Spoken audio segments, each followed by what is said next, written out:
Bien, ce matin, nous sommes rendus à 2 Corinthiens, chapitre 9. Alors, j'aimerais souhaiter la bienvenue de notre part à tous, à tous ceux qui se joignent avec nous par Internet, soit sur le site pourchrist.com. Puis merci à tous ceux qui téléchargent des messages puis qui peuvent réécouter ou les PowerPoint ou en MP3 aussi. Bien, merci. Puis sur YouTube aussi, bienvenue à tous ceux qui écoutent. Bien, ce matin, on poursuit, c'est la suite du chapitre 8. Hein. Le chapitre 8 et 9 auraient pu être scindés ensemble.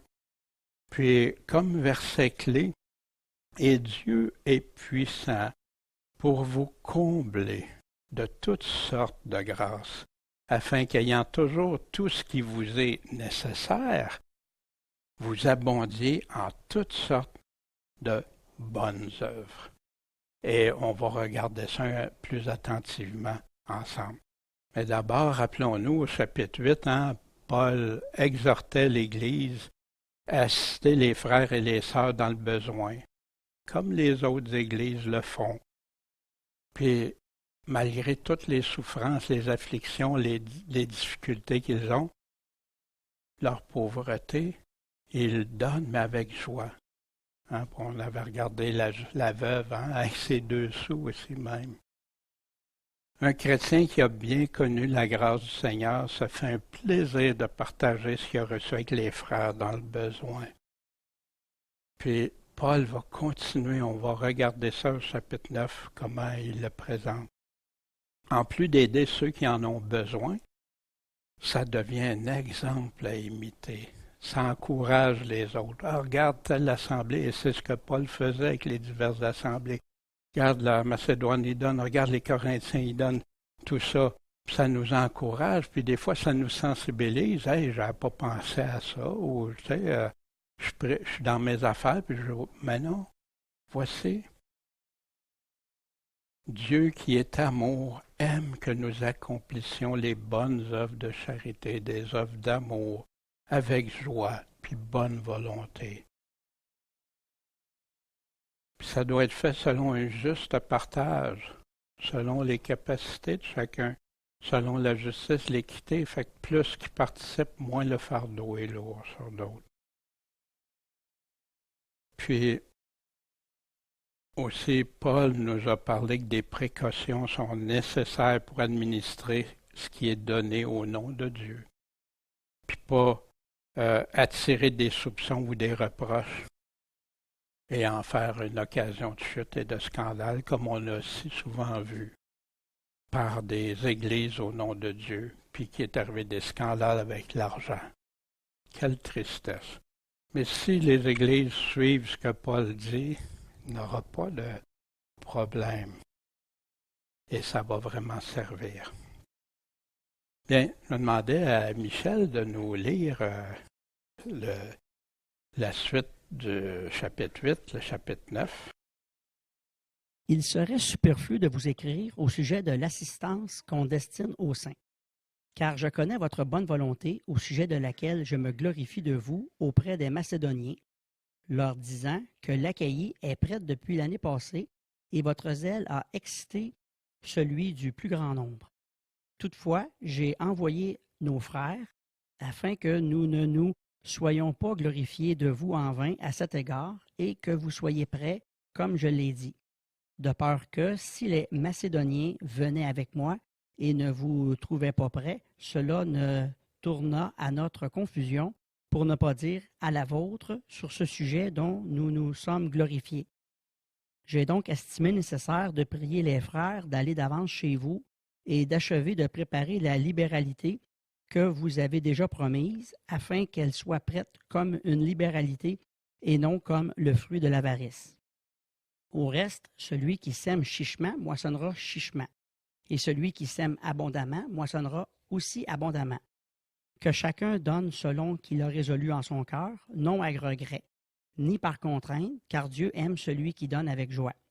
Et Dieu est puissant pour vous, combler de toutes sortes de grâces, afin qu'ayant toujours tout ce qui vous est nécessaire, vous abondiez en toutes sortes de bonnes œuvres.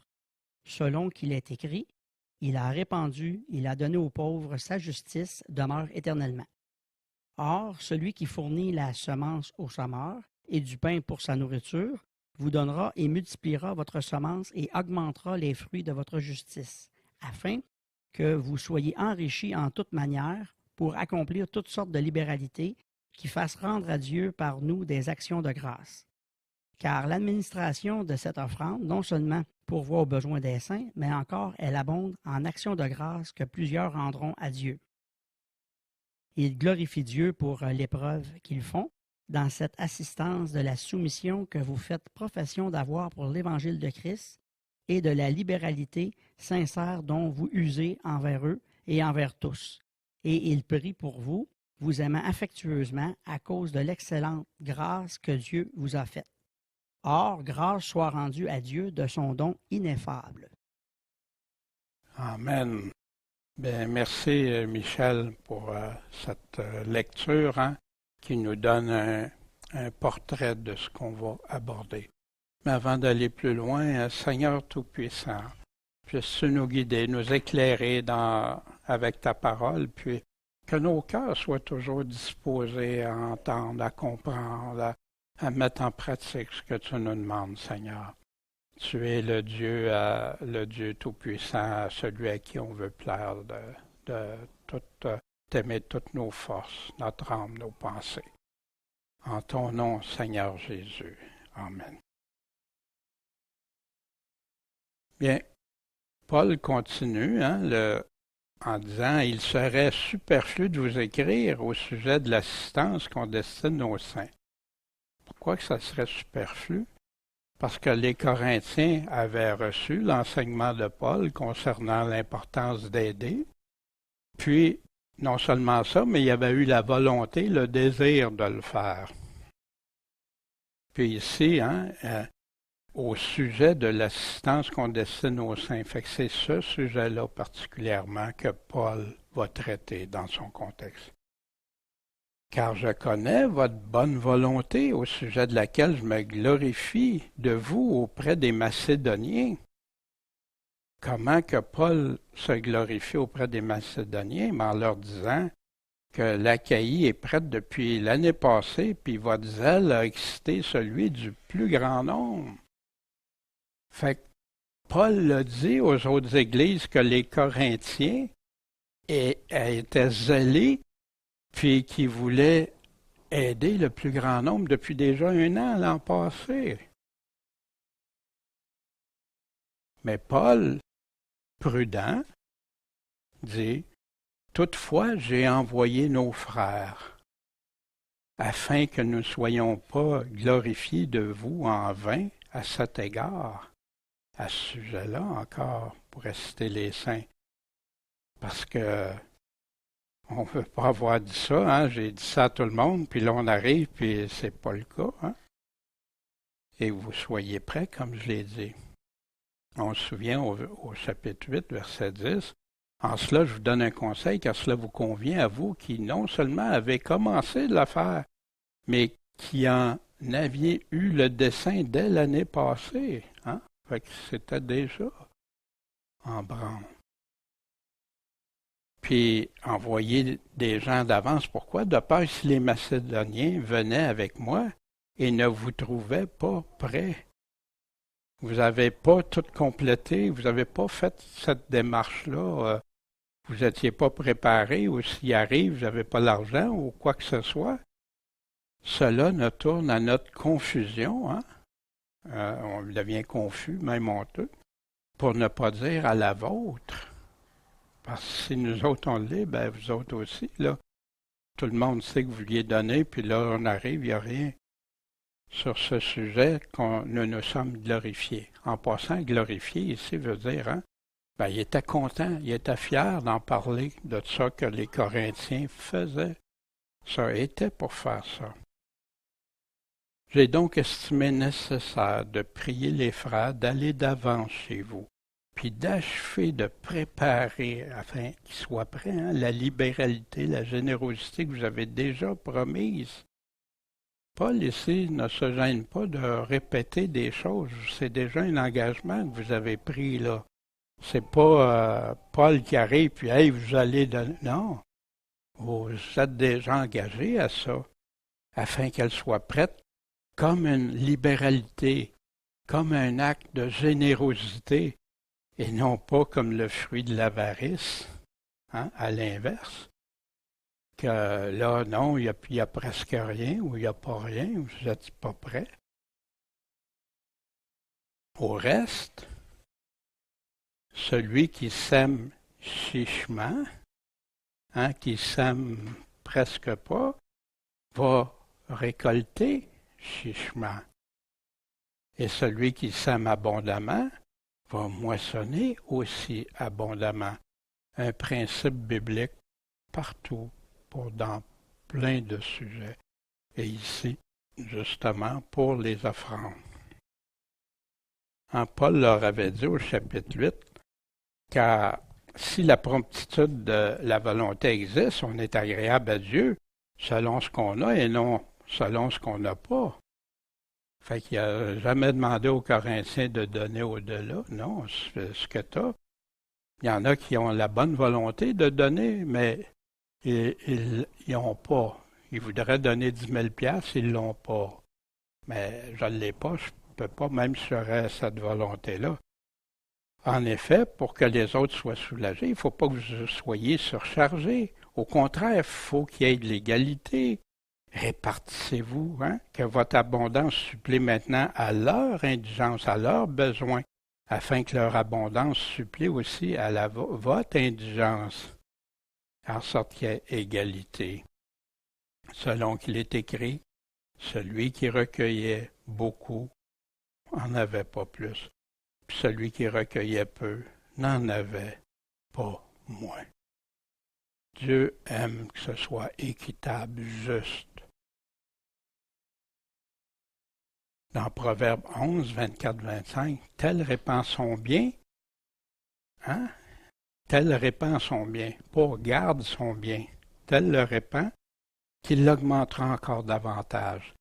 Et tel le resserre plus qu'il ne faut, hein, et il garde tout ça, qui sera dans la disette? Celui qui est bienfaisant sera rassasié, et celui qui arrose sera arrosé lui-même. Le principe de Dieu. Dieu n'a jamais cherché des disciples égoïstes. Dieu cherche des disciples qui, comme lui, sont prêts, sont généreux, aident leur prochain. Voici David, ce qu'il disait, « Heureux celui qui fait attention aux misérables, aux vulnérables, au jour du malheur. L'Éternel le délivrera. » C'est rempli partout, partout dans la Bible. Ancien, Nouveau Testament, partout. Semer chichement ou moissonner abondamment. Voici dans Proverbe 19, celui qui garde le commandement garde son âme. Il fait attention, mais celui qui ne veille pas sur ses voies mourra. Celui qui a pitié du pauvre fait quoi? Prête à qui? Aux pauvres? Non, à l'Éternel, c'est pour ça. Dieu aime qu'on donne quand on peut aider. Puis, qui va rendre le bienfait à celui qui a aidé? C'est l'Éternel. Wow! Ça, quand il dit « invite ceux que tu sais qui ne pourront pas te le rendre. Hein? » Dans Hébreux 6, « Car Dieu n'est pas injuste pour oublier votre œuvre et le travail de la charité que vous avez fait paraître pour son nom. » Comment ils ont fait ça? Quelle œuvre? Quel travail de charité? Assister, puis pas juste assister les saints, mais continuant d'assister les saints. Dieu n'est pas injuste. Lui, il voit ça. Il connaît ça. Voici, pour la semence, encore, la moisson, dans Galates 6. Ne vous abusez pas, ne vous trompez pas, on ne se joue pas de Dieu, on ne se moque pas de Dieu. Car ce que l'homme aura semé, il va le récolter aussi, il va le moissonner. Celui qui sème pour sa chair moissonnera de la chair, la corruption. Sème pour le moi, hein? Mais celui qui sème pour l'esprit moissonnera de l'esprit quoi? La vie éternelle. Non pas la corruption, la vie éternelle. Ne nous lassons pas de faire le bien. Pourquoi il écrit ça? Parce qu'il y en a qui ont le goût d'abandonner des fois. Surtout vers la fin, la charité du plus grand nombre va se refroidir. Si nous moissonnerons dans la saison convenable, si on ne se lasse pas de faire le bien, si nous ne relâchons pas, c'est pourquoi, hein? Pourquoi qu'il dit ça? C'est pourquoi pendant que nous avons l'occasion, faisons du bien à tous, mais surtout à ceux qui sont de la famille de la foi. Fait que Paul continue aux Corinthiens, au verset 7, que chacun donne selon qu'il a résolu dans son cœur, mais non à regret. Il laisse la liberté. C'est pas tu vas me donner tant ou comme des fois j'ai entendu des messages. Vous devez donner tant, puis si vous donnez tant, Dieu va vous donner tant, un calcul. Voyons donc, incroyable. Puis là, il dit, ben, donnez-nous pour que Dieu vous bénisse, mais on ne sait même pas où va l'argent. Mais c'est pas ça que Paul prêchait. Que chacun donne ce qu'il a résolu en son cœur, non à regret, ni par contrainte. Ouais, je suis bien obligé, toi l'argent, tu sais. Ou des fois, je sais pas si vous avez déjà vu ça dans une assiette, la personne prend de l'argent, paf, tu sais, t'entends ça tomber dans ça. Wow! Car Dieu, pourquoi pas le faire à regret ni contrainte? Parce que Dieu qui voit tout, Dieu qui est là, aime celui qui donne avec joie. Merci mon Dieu, tu me donnes ce privilège-là d'aider quelqu'un.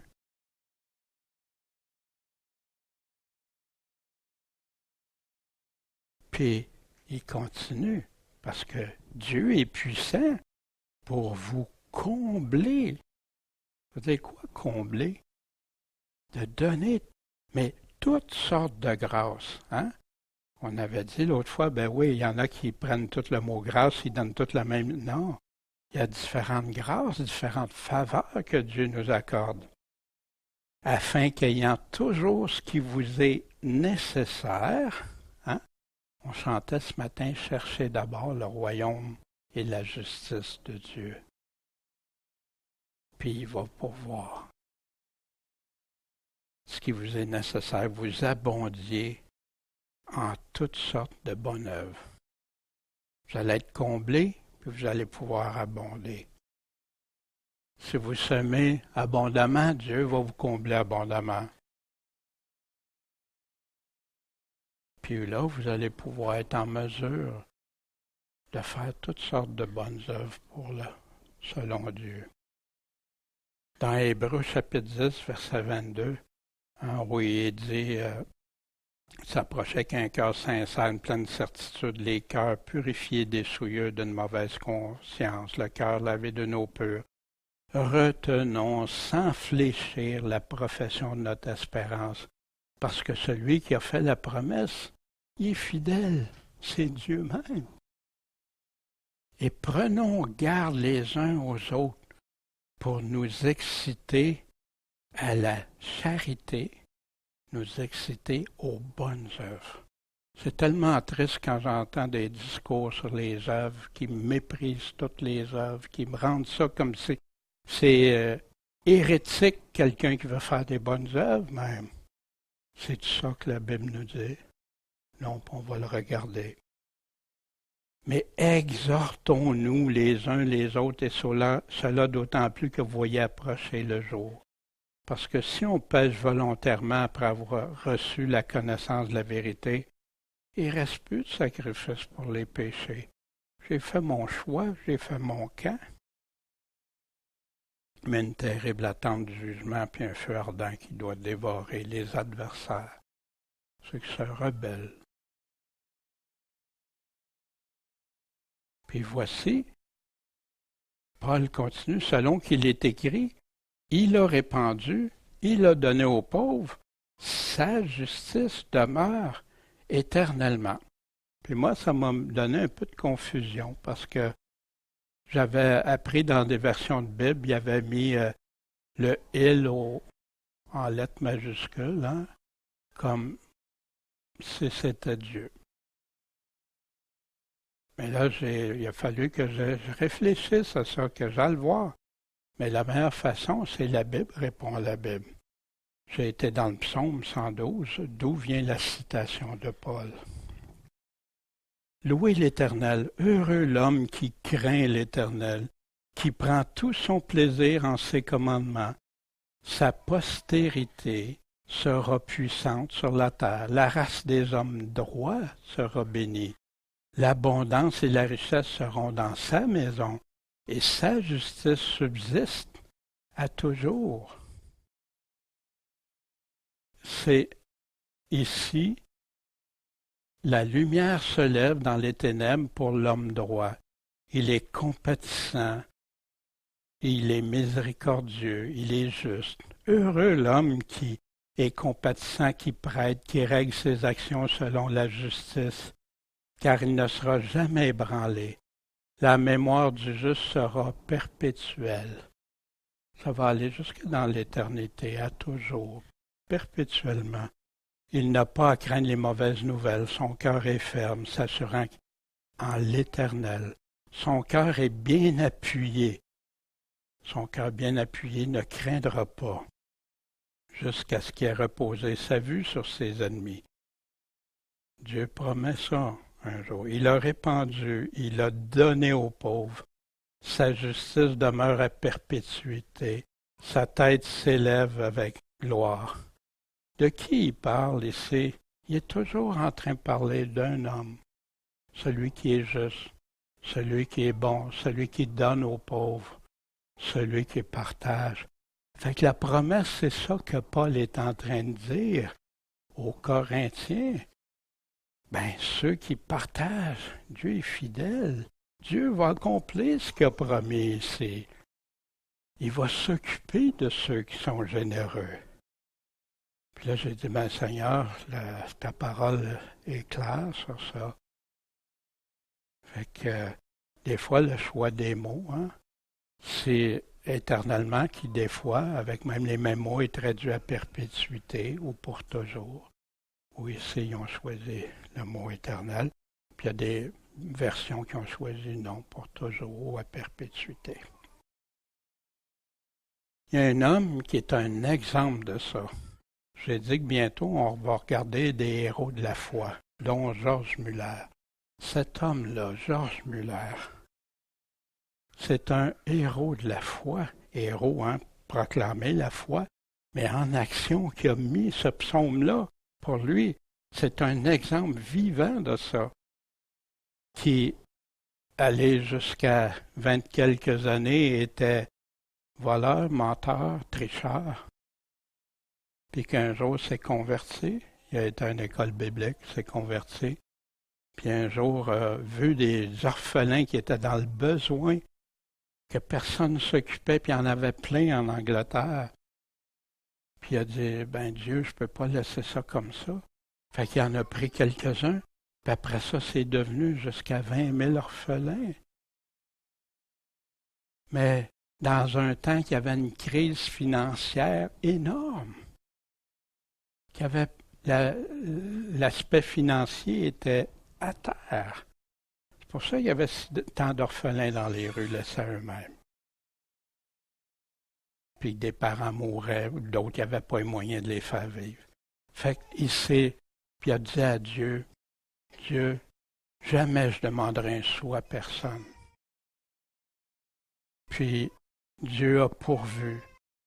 C'était un homme de prière, un homme qui cherchait à plaire à Dieu, à chercher qu'est-ce que Dieu avait dit, à mettre en pratique ce que Dieu a dit. Mais il dit, moi, j'ai pas un sou, mais toi, tu peux pourvoir. Puis je m'engage devant toi à jamais demander un sou. Tu veux ça, tu vas pourvoir, Seigneur, un homme de foi extraordinaire. Vers la fin de sa vie, il avait dépassé 70 ans, je reviendrai plus précisément. Là, après s'être occupé de tous les enfants, puis tout ça qu'il a pu, il est devenu prédicateur. Jusqu'à 80 quelques années. Il n'a pas fini, là, son œuvre de générosité. Après ça, il a mis ça en pratique. Après ça, cet homme, en passant, il est venu au Québec. J'en parlerai aussi de ça, des prédications qu'il est venu voir, puis des choses extraordinaires. La foi de cet homme, un exemple de foi, mais touché par la générosité, qui avait bien compris ce que Jésus demandait. Dans les origines, de partager avec celles dans le besoin, dans Deutéronome. Quand un de tes frères sera pauvre au milieu de toi, endurcis pas ton cœur, manque pas de lui ouvrir la main, de lui prêter sur gage qu'il aura besoin. S'il y a besoin que ton œil ait pitié, pas qu'il soit sans pitié, dur, puis tout ça. Puis, il va toujours avoir des pauvres dans le pays. C'est pourquoi je te fais ce commandement et je te dis, ne manque pas d'ouvrir ta main à ton frère affligé et pauvre. C'est un principe de Dieu qui date de longtemps. David avait bien compris. Dans 1 Chronique au chapitre 29, 10 à 17, David dit, ô éternel Dieu d'Israël, notre Père, béni sois-tu d'éternité en éternité. À toi, Éternel, la grandeur, la force, la magnificence, l'éternité et la splendeur. Pourquoi? Car tout ce qui est dans les cieux et sur la terre t'appartient. À toi, Éternel, est le règne. Et tu t'élèves en souverain au-dessus de tout. La richesse et la gloire, ça vient de toi. Tu as la domination sur tout. La force, la puissance sont en ta main. Et en ta main, le pouvoir d'agrandir et de fortifier toutes choses. Puis humblement, le roi David disait, car qui suis-je et qui est mon peuple pour que nous ayons le pouvoir d'offrir ainsi volontairement, de donner comme ça généreusement? Car tout vient de toi, et de ta main nous vient ce que nous te donnons. C'est pour ça que la parole parle qu'on devient des administrateurs. On administre ce que Dieu nous donne aussi. Puis, il parle de l'abondance, puis la volonté, puis qu'est-ce qui l'a réjoui beaucoup. Et j'ai vu maintenant avec joie ton peuple qui se trouve ici t'offrir volontairement ses dons. Les fruits de justice. Paul parlait les fruits de votre justice. Ne te détourne pas de ton semblable. Alors la lumière poindra comme l'aurore. Ta guérison germera promptement. Ta justice marchera devant toi et la gloire de l'Éternel t'accompagnera. Alors tu appelleras et l'Éternel répondra. Tu crieras et diras, me voici. Si tu éloignes du milieu de toi le joug, les gestes menaçants, les discours injurieux, si tu donnes ta propre subsistance à celui qui a faim, si tu rassasies l'âme indigente, ta lumière se lèvera sur l'obscurité, et les ténèbres seront comme le midi, le sud, le soleil. L'Éternel sera toujours ton guide. Il rassasiera ton âme dans les lieux arides, secs. Il donnera de la vigueur à tes membres. Tu seras comme un jardin arrosé, comme une source dont les eaux ne tarissent pas. Les fruits de votre justice, qui sont mentionnés dans Ésaïe pour la fin. Toutes les belles promesses et des beaux avertissements que Dieu donne pour la fin. Celui qui fournit la semence et la nourriture va augmenter les fruits de votre justice. C'est Dieu qui fournit. C'est Dieu qui donne. ici, Paul parle aux Colossiens, puis qui n'a pas arrêté de prier pour eux, pour qu'ils soient remplis de la connaissance de sa volonté en toute sagesse et intelligence spirituelle, de telle sorte que vous vous conduisez d'une manière digne du Seigneur pour lui plaire en toutes choses. Il y en a qui dénoncent ça, qu'un chrétien qui veut tout faire pour lui plaire et il n'a pas compris, il marche sous la loi. C'est terrible, terrible d'entendre des choses de même. Lui plaire en toutes choses, comment? En portant des fruits, en toutes sortes de bonnes œuvres encore, et croissant dans la connaissance de Dieu, fortifié en toute manière selon sa puissance glorieuse, pour avoir toute patience, persévérance et constance avec joie. Aux Éphésiens, ce fameux passage, car vous êtes sauvés par la grâce, par le moyen de la foi, puis ça ne vient pas de vous, c'est le don de Dieu. Personne ne pourrait dire à Dieu, je suis sauvé parce que je veux faire des œuvres. Non. L'œuvre accomplie à la croix, c'est Jésus-Christ. Mais ce même Jésus-Christ nous donne les conditions pour obtenir sa grâce. Repentez-vous, changez de voie et convertissez-vous, puis suivez-moi. L'auteur du salut éternel pour ceux qui lui obéissent. Hébreux 5, 9. C'est pas par les œuvres, afin que personne se glorifie. C'est tout simplement ça. Car nous sommes son ouvrage, ayant été créés en Jésus-Christ.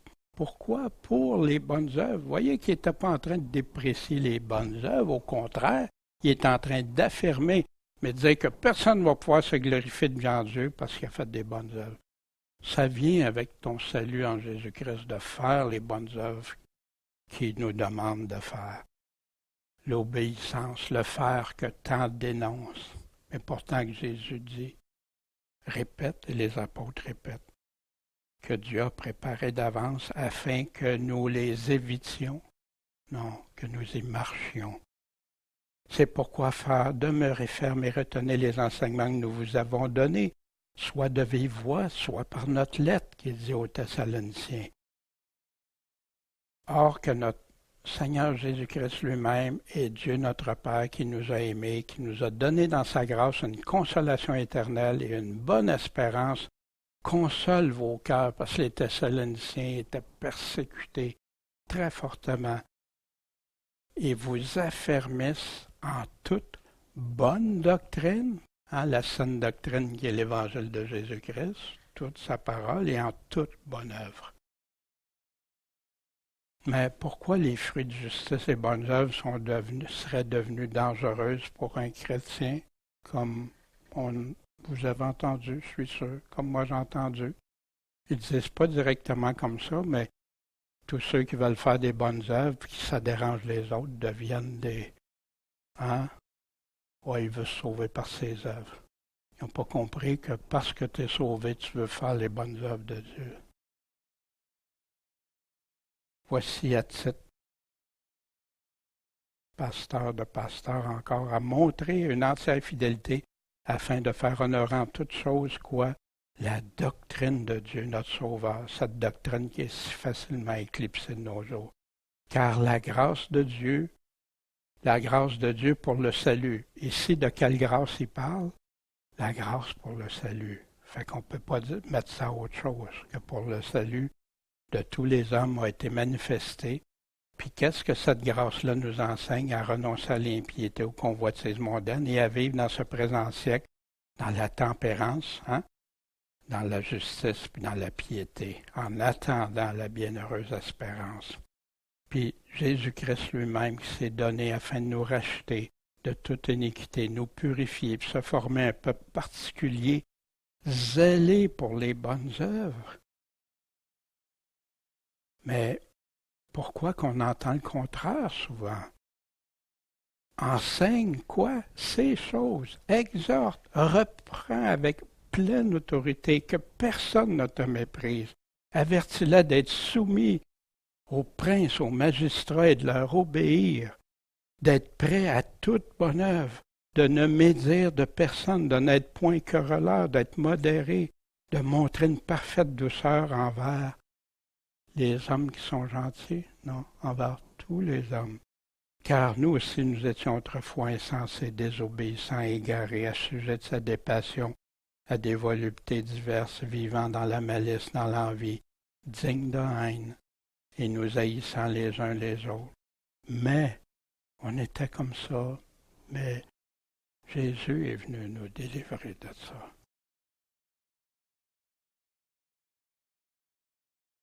À titre encore, cette parole est certaine, je veux que tu l'établisses comme ça, non, fortement ces choses, afin que ceux qui ont cru en Dieu s'appliquent à pratiquer les bonnes œuvres. Fortement. Voici les choses qui sont bonnes et utiles aux hommes. C'est ça, faire les bonnes œuvres, c'est utile. Mais évite les questions folles, la théologie qui nous emmène toutes sortes de choses inutiles et vaines. Éloigne-toi de l'homme hérétique après l'avoir averti une première, une seconde fois. De quel homme hérétique est en train de parler? De ceux qui disent le contraire, de s'appliquer à pratiquer les bonnes œuvres qui sont utiles. C'est ceux-là qui sont hérétiques selon le texte. Avertis-le une fois ou deux, sachant qu'un tel homme est perverti et qu'il pêche et se condamne lui-même. Que les nôtres apprennent aussi à faire de bonnes œuvres dans les besoins pressants, afin qu'ils ne demeurent pas sans fruit. C'est clair. Pourquoi dissocier ça de l'Évangile de Jésus-Christ? Pourquoi faire comme si... Non, il y en a qui encouragent à le faire, mais c'est une option dans le fond. Non, tu le fais si tu veux, c'est juste ça. C'est pas ce que le texte me dit partout. Puis comment réussir ça? Dès l'enfance, tu connais les saintes lettres qui peuvent t'instruire. Pourquoi? Pour le salut. Par la foi qui est en Jésus-Christ, toute écriture est inspirée divinement, utile pour enseigner, pour convaincre, pour corriger, former à la justice. Dans quel but? Afin que l'homme de Dieu soit accompli, affermi, qu'il soit plus entraîné à tout vent de doctrine, puis propre à toute bonne œuvre. Propre à toute bonne œuvre. Paul continue, or celui qui... Puis si j'ai pris un temps, excusez pour ça, c'est parce que j'entends tellement de messages qui font croire aux chrétiens que les bonnes œuvres peuvent être un danger, au lieu d'être la volonté de Dieu, la pleine volonté de Dieu. Puis de faire que, non, tu n'es pas obligé comme une option. Ben Dieu ne nous a pas sauvés pour qu'on reste sans fruit. On va le voir tantôt. Il y en a qui vont être sans fruit, mais ils ne seront pas les disciples de Jésus, selon ses paroles mêmes. Or, celui qui fournit la semence au semeur et du pain pour sa nourriture vous donnera et multipliera votre semence, puis va augmenter les fruits de votre justice. Souvenez tantôt, il parlait de celui, l'homme qui est généreux, qui va donner, qui va partager, puis Dieu va s'occuper de lui, puis il va crier à l'Éternel, puis l'Éternel va le secourir, puis tout ça. Là, il revient à celui qui fournit la semence au semeur et du pain de sa nourriture, va vous donner, puis multiplier votre semence, puis augmenter les fruits de votre justice. En plein ce que le psaume 112 enseignait, puis que Georges Muller a appliqué dans sa vie.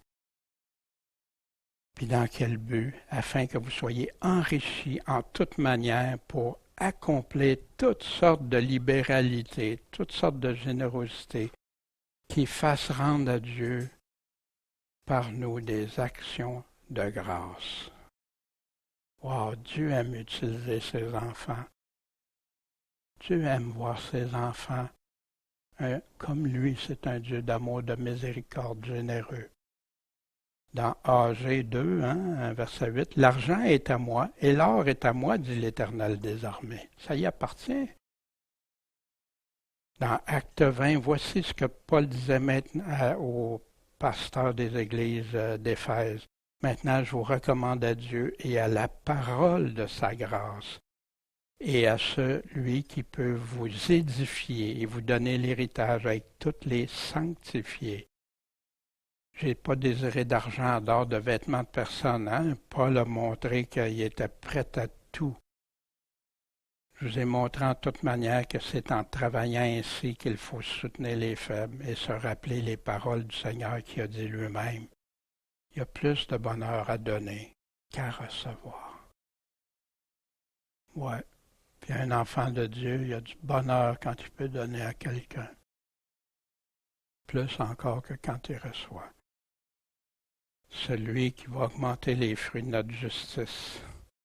Demeurez en moi, et moi je demeurerai en vous. Comme le serment ne peut pas porter de fruits de lui-même s'il ne demeure pas rattaché au cep. Vous non plus, si vous ne demeurez en moi. Pas juste accepter, puis après ça, non, vous demeurez en moi. Je suis le cep et vous êtes les sarments. Celui qui demeure en moi et en qui je demeure porte beaucoup de fruits. Parce que sans moi, vous ne pouvez rien faire. Il va augmenter les fruits. Lui est capable de le faire pour nous, comme il a fait pour un Georges Muller. Et si quelqu'un ne demeure pas en moi, s'il ne persévère pas en moi, il est jeté dehors comme le sarment, et il sèche, puis on ramasse les sarments, on les jette au feu et ils brûlent. Mais si vous demeurez en moi et que mes paroles demeurent en vous, vous demanderez tout ce que vous voudrez et vous l'obtiendrez. Mon Père sera glorifié. Si vous portez beaucoup de fruits, et vous serez mes disciples, en portant beaucoup de fruits. Il y en a qui croient qu'ils peuvent être sauvés sans être disciples aujourd'hui, parce qu'ils n'ont pas entendu le même évangile que l'Église, début des Actes. Si vous gardez mes commandements, vous demeurerez dans mon amour, comme j'ai gardé les commandements de mon Père et je demeure dans son amour. Celui qui va augmenter nous dit, demeurez en moi, restez attaché à moi, portez du fruit pour moi, puis moi je vais le multiplier. Paul continue, car l'administration de cette offrande non seulement pourvoit aux besoins des saints, mais encore elle abonde en actions de grâce que plusieurs vont rendre à Dieu. Ben oui, tu donnes de l'argent pour aider ceux qui sont en train de mourir de faim, ils sont dans le besoin, dans la misère. Quelles actions de grâce ils vont rendre à Dieu? En Philémon, on se souvient, on avait vu « Et ta charité envers tous les saints, afin que la communication de la foi soit efficace par la connaissance de tout le bien qui se fait parmi vous pour Jésus-Christ. » Il y a beaucoup d'activités, dites de bonnes œuvres, de charité, mais ils ne le font pas pour Christ. C'est malheureux. Car mon frère, ta charité nous a donné une grande joie et une grande consolation en ce que tu as réjoui les entrailles des saints. Wow! Pensez-vous que Dieu n'aime pas ça quand un frère et une sœur donne à un autre frère et une sœur qui est dans le besoin, puis ça le réjouit? Dieu se réjouit. Il glorifie Dieu pour les preuves qu'ils font dans cette assistance, de la soumission que vous faites profession d'avoir pour l'Évangile de Christ. C'est quoi qu'il est en train de dire ici? La soumission que vous faites profession d'avoir. Pourquoi? Pour l'Évangile de Christ. Soumis à l'Évangile. Soumis à ce que Dieu demande. Et de la libéralité sincère dont vous usez envers eux et envers tous. Si quelqu'un est dans le besoin, vous savez que c'est directement relié à la foi de Jésus. Voici ce que Jacques, au chapitre 2, nous dit. Mes frères, que servira-t-il à quelqu'un de dire qu'il a la foi? À quoi ça sert s'il n'y a pas les œuvres? Voici la question forte. Cette foi peut-elle le sauver? Tu dis que tu as la foi, mais tu n'as pas les œuvres. Si un frère ou une sœur sont nus, qu'ils manquent de la nourriture de chaque jour, et que quelqu'un leur dit « Allez en paix, chauffez-vous et rassasiez », et que vous ne leur donniez pas ce qui leur est nécessaire pour le corps, à quoi ça va servir? Il en est de même de la foi. Si elle n'a pas les œuvres, elle est morte en elle-même. Maintenant, le genre qu'on va voir dans quelques instants, pourquoi il y en a qui l'ont mis de côté si facilement,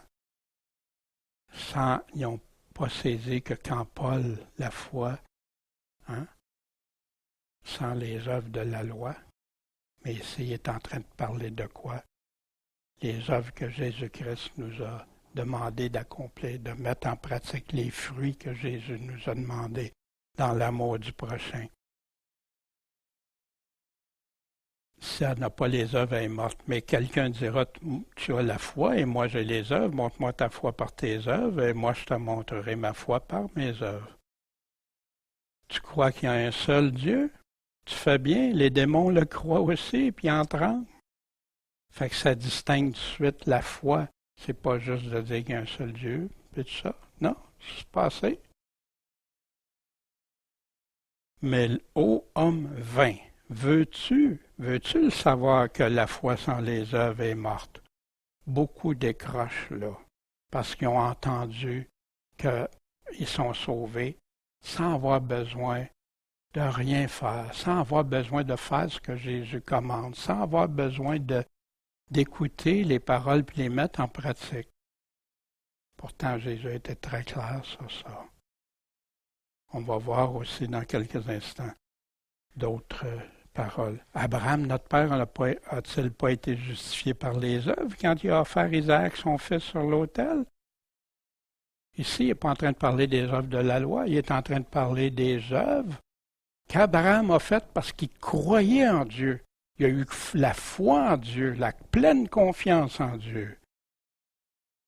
Ne vois-tu pas que la foi agissait avec ses œuvres? C'est pas juste qu'il disait, oui Seigneur, je crois que tu es là, mais je fais ce que tu me demandes, même si ça dépasse mon entendement. Et que par les œuvres, la foi fut rendue parfaite. Ainsi, ce que dit l'Écriture s'accomplit. Abraham crut à Dieu, il a eu la foi en Dieu, et cela lui fut imputé à justice, puis il fut appelé ami de Dieu. Pourquoi tant de gens rouspètent contre ça pour faire les œuvres? Parce qu'ils ont entendu une théologie, on va voir dans quelques instants l'origine de ça. L'homme est justifié par les œuvres et non par la foi seulement. On m'enseignait toujours la foi seulement, la foi seulement. Mais le seul texte qui parle de la foi seulement, non par la foi seulement. Qui a raison? Jacques ou les théologiens?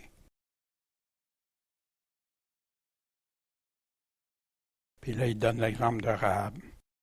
Puis, comme il continue, comme le corps sans âme est mort de même, la foi sans les œuvres, c'est mort. Une foi morte peut-elle plaire à Dieu?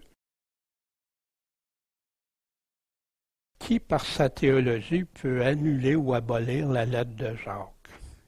Qui confirme ce que Jésus lui-même a déjà affirmé, et qu'on va voir dans quelques instants. C'est Martin Luther, quand il s'est converti, il faisait face à l'Église catholique qui disait il devait être sauvé par les œuvres que l'Église catholique demandait. Fait que Luther est parti en guerre contre les œuvres, puis là il a tombé sur les passages par la grâce, nous sommes sauvés par grâce, tout ça. Puis là, ce qui a continué, lui, là, il a voulu même écrire dans sa traduction de Bible la grâce seulement, la foi seulement, mais il n'y a pas le droit parce que ce n'était pas écrit. Fait que Martin Luther, parce que les lettres de Jacques puis d'autres lettres venaient en contradiction avec sa nouvelle théologie, qui lui, je le comprends, voulait se dégager. Et quand il a vu ça, waouh, c'est pas par les œuvres, jette le bébé avec l'eau sale du bain. Mais quand il arrive, Jacques qui explique, non, la foi, tu as besoin de faire les œuvres que Dieu a préparées d'avance pour nous. Fait que ça ne convenait pas à sa nouvelle théologie. Fait que donc, pour lui, il appelait ça des évangiles de paille. Martin Luther, je ne le juge pas, je ne condamne pas, ça appartiendra à c'est Dieu. Je sais qu'il a fait changer beaucoup, puis il y en a qui sont intéressés à l'Écriture, puis amen pour ça. Fait que ça regarde Dieu. Mais je sais que sa théologie était faussée, puis qu'il mettait toute l'emphase sur la lettre aux Romains, puis il interprétait tout. Mais avant, même la lettre aux Romains, il donnait toutes des longues explications d'avance avant que tu ailles le lire, la lettre aux Romains. Puis les gens ont tombé dans ça. Puis là, ça fait des chicanes, des divisions, des contestations aussi. Mais ça a eu une ascendance sur tout le restant de l'Église, ou presque tout, malheureusement. Il appelait ça des évangiles de paille. Luther s'est mis juge de la parole de Dieu. Quelle tristesse! Seulement la foi, sans les œuvres que Jésus commande, puis le salut éternel pour ceux qui lui obéissent, et personne ne les ravira de ma main qui, ceux qui écoutent sa voix et le suivent, pas aux autres. Pourquoi tant vouloir dissocier de l'évangile de Jésus-Christ ses propres paroles si claires partout qui nous dit de lui obéir, de le suivre, puis c'est pas tous ceux qui vont l'appeler Seigneur, Seigneur, puis qu'il y a tant de mises en garde pour les chrétiens, puis qu'on leur fait croire que ça, c'est plus pour eux autres, parce qu'ils ont fait une prière un jour. Mais quand je lis l'Évangile, le Nouveau Testament, le Nouveau Testament me parle d'engagement, de suivre, de persévérer, de combattre. Mais qui a les paroles de la vie éternelle? À qui on va répondre devant le Seigneur? Des théologiens? Ceux qui nous ont enseigné? Ou des paroles même de Jésus? Si quelqu'un nous enseigne, c'est juste les paroles de Jésus, j'aurais tellement aimé ça, étant plus jeune, avoir des personnes qui m'auraient prêché droitement juste l'Évangile. Ça m'aurait sauvé de bien des choses, puis des regrets. Est-ce de la soumission que vous faites profession d'avoir pour l'Évangile de Christ? Pourtant, Paul est justement en train de parler de bonnes œuvres, hein, dans l'Évangile. Si quelqu'un est dans le besoin directement relié à la foi de Jésus-Christ, vous connaissez la parabole des brebis et des boucs, qui parle justement. Jésus a mis en garde les vierges folles, hein, ils n'étaient pas prêtes. Puis là, il donne l'exemple après ça de ceux à qui il a remis de l'argent, des talents, marques.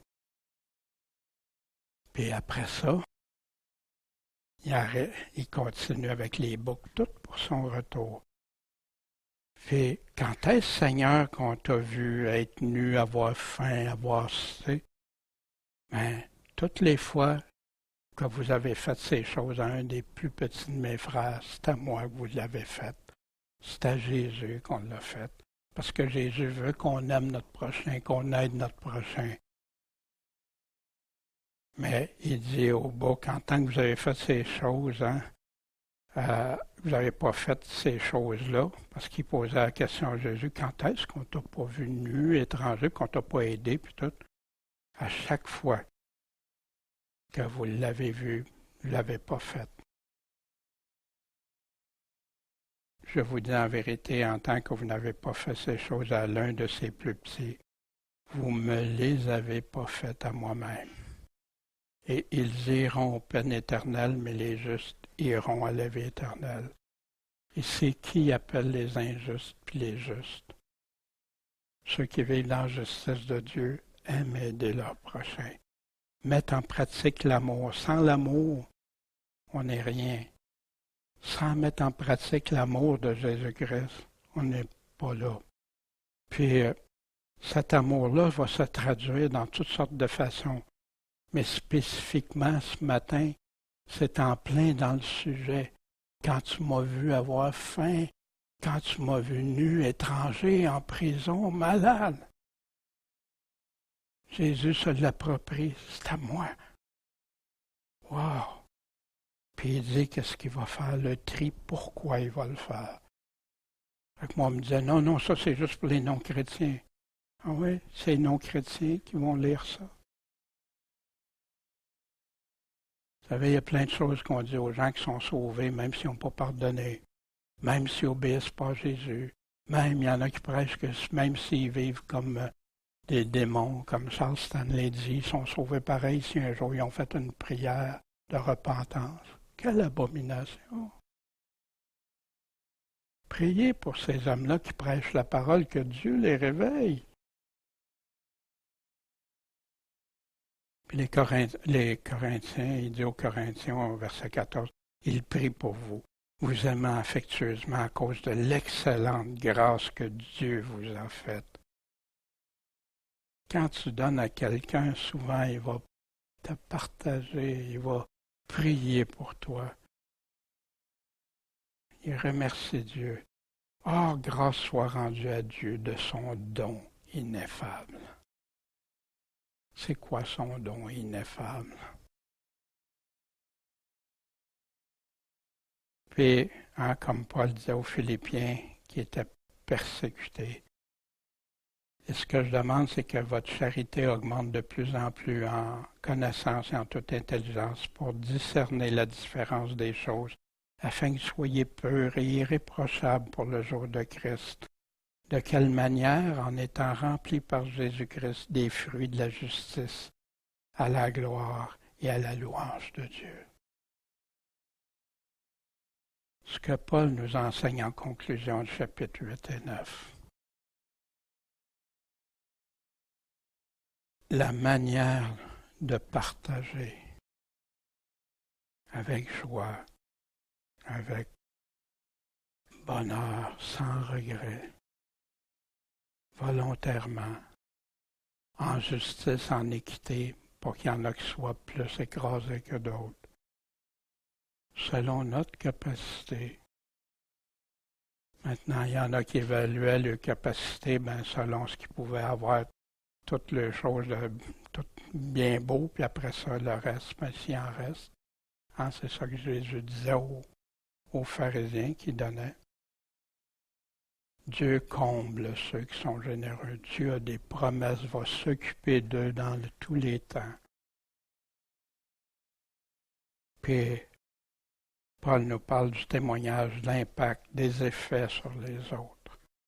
Le bon effet d'entraînement. Mais il m'en garde aussi de prendre des précautions pour pas que ce soit des occasions, comme il a fait, pour que ça devienne l'occasion de tu volé, as-tu pris de l'argent, ou à quoi qu'elle a été cet argent-là, il n'est pas arrivé au complet, ou puis être transparent avec ça. C'est ça. Les bonnes œuvres de compassion ne laissent pas un Dieu de compassion indifférent. Dieu aime ceux et celles qui l'imitent en miséricorde et en bonté envers les plus vulnérables, pour porter des fruits de justice, de bonté, d'amour. Bien, merci de votre patience, votre attention.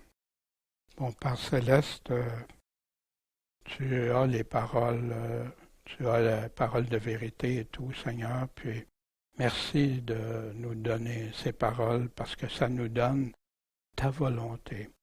Puis Seigneur, fais que s'il y en a qui écoutent et qui sont réticents à ça, qu'ils aillent chercher ta parole, Seigneur, qu'ils aillent voir ce que tu dis. Puis Seigneur, on sait qu'un jour on va être devant toi, fait qu'il va être trop tard pour les regrets, puis les ci, puis les ça, mais de faire ce que tu nous demandes. Tu es venu nous transformer pour qu'on soit des nouvelles créatures, des créatures à ton image, créées en toi, Jésus, comme toi qui as été si généreux, qui as été prêt à tout par amour, Seigneur. Seigneur, dirige-nous, donne-nous la sagesse de comment administrer ce que tu nous donnes, quoi faire, à qui, valider aussi que si on partage, on donne, Seigneur, que ce soit pour premièrement les bons motifs, puis aussi pour vraiment ceux qui en ont vraiment besoin, Seigneur.